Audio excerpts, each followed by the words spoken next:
So, as is obvious to us all, America has been enduring the increasing problem of violence by extremists. We have seen everything from unwarranted personal assaults and violent, destructive riots to school shootings and senseless gun crime. Many activists, politicians, and media outlets are all fighting in the public arena over their differing opinions as to why they believe this is happening. But are they actually missing the mark as to what the true cause of the increase in violence really is? Well, let's talk about that.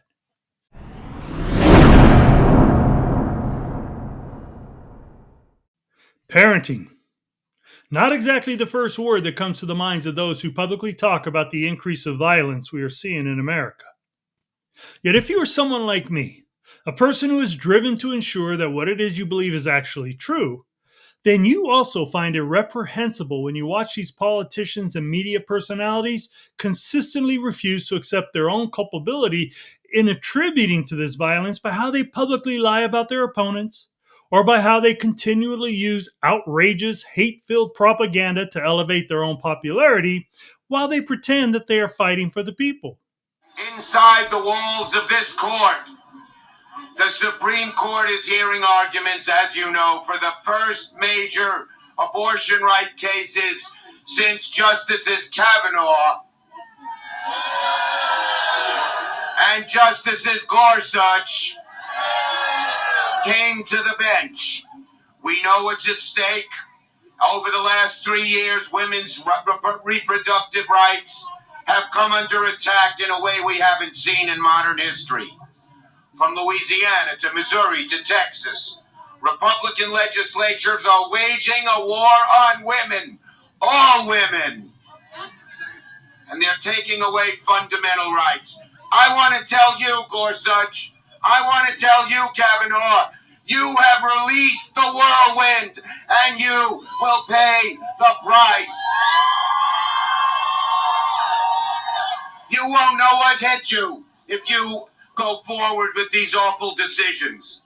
If you see anybody from that cabinet in a restaurant, in a department store, at a gasoline station, you get out and you create a crowd. And you push back on them. And you tell them they're not welcome.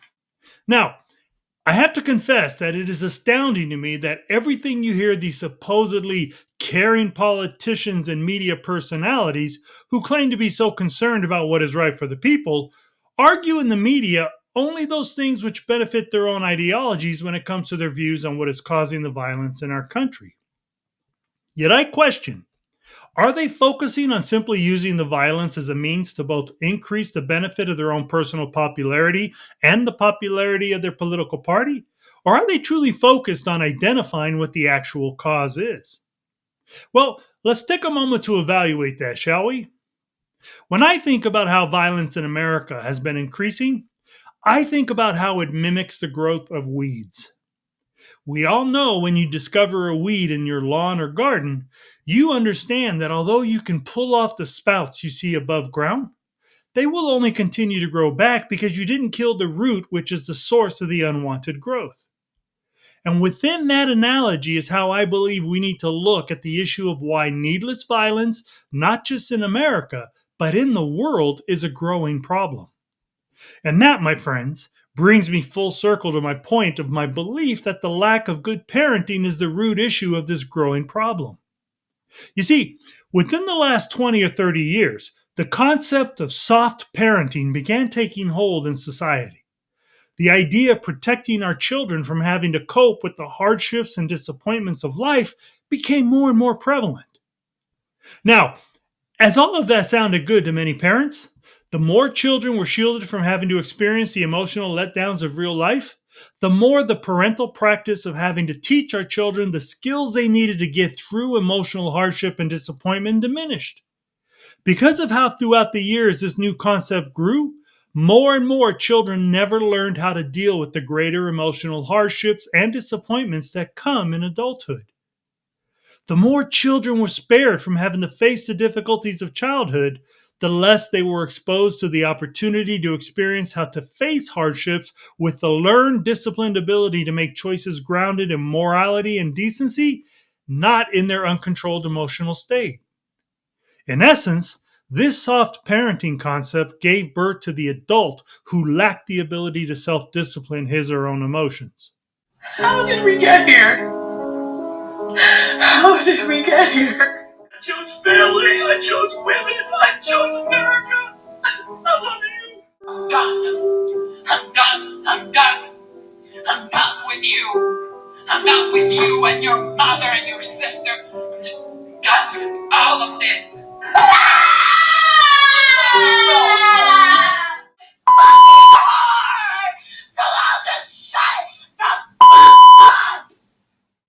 When you look at the issue of increased violence in the world, you cannot find the root cause within the violence itself because there are multiple causes that one can attribute and even attempt to justify as to why certain people become violent.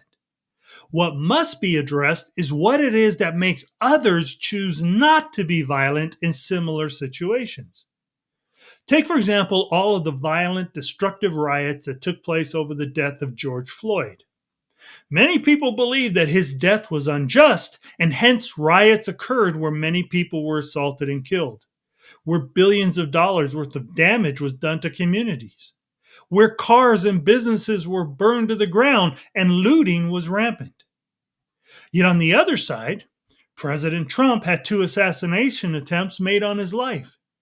An innocent white Ukrainian 23-year-old woman who came to America to escape the dangers of the war in her country was fatally stabbed to death on a train by a black man while she was simply sitting quietly, minding her own business as she was going home. Charlie Kirk was actually assassinated. Now, despite how unjust many people felt these things were, there has not been any violence or rioting. Hence, the only distinguishing factors to be found in why one side rioted and the others did not can only be found in the people themselves. You see, those who riot and create chaos whenever they are angry, for the most part, are those on the liberal side of politics. Soft parenting is the liberal inspired concept. It is the birthplace of the participation trophy. It is the mindset expressed primarily in the arguments given by liberals, wherein they promote that even if you have not earned what it is you want, it should be freely given to you. You shouldn't have to do without because you didn't want to work hard enough to attain what you wanted. You don't have to believe what science has proven to be fact because you should be able to have the world conform to the reality you want to create.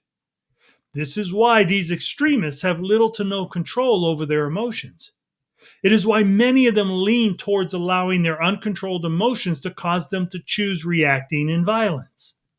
Such was not the parenting concept by the parents of those who choose to recognize the importance of their need to act morally and decently despite their feelings. They are those of us who learned early on both the importance of being able to be self disciplined for our own good and also to be aware of how our ability to make moral and decent choices is good for our communities. Everyone probably knows that the definition of insanity is doing the same thing over and over again and expecting different results. So, if we have this clear evidence that when our society was not raising such entitled, undisciplined, soft children, that there was incredibly less issues with mental health, and that adults were more equipped to manage their emotions in such a way that there was immensely less violence, then wouldn't the greater definition of insanity be the attempt to fix what wasn't broken, whereby you then break it?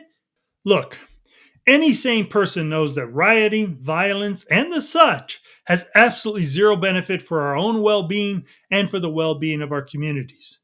So, why does it continue? Well, it is because we've created a generation of people who simply do not have the learned ability to self discipline.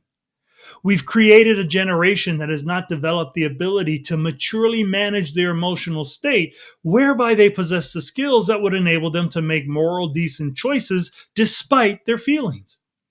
We basically have created a soft generation of people who stub their toe and react to it as if the world is coming to an end. This soft generation simply does not know how to face the difficulty and hardships we all face in life with the matured perspective necessary by which we can manage our emotions and deal with issues in a beneficial way. Everything is just too big a problem to deal with for these unhinged extremists, and that is the problem. Every social problem for them is the end of the world. To fix this issue of violence, I think that it is pretty clear that we have to stop raising entitled children. Kids need to experience the natural stumbling blocks they face within their childhood that causes them, with the proper guidance of their parents, to learn how to deal with their disappointments, struggles, and failures. Otherwise, they grow up without the maturity and discipline necessary for them to handle life as adults. Allow me to end with this video, which perfectly reveals what it is that I am referring to. A video which shows how a good parent understands his child's need to learn about decent and moral conduct and loves his child enough to teach it to him. There you go. Right. It's over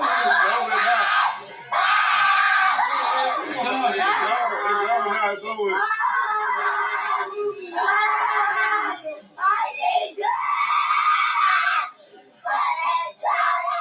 Now, did you happen to notice that the same unhinged intensity of his screams as a child perfectly match those of these liberal adults we regularly see online? It's actually quite frightening to think about, isn't it? Still, the good news is that this child is learning that doing what feels good isn't always the best choice to make in life, because oftentimes that choice can come back and harm us.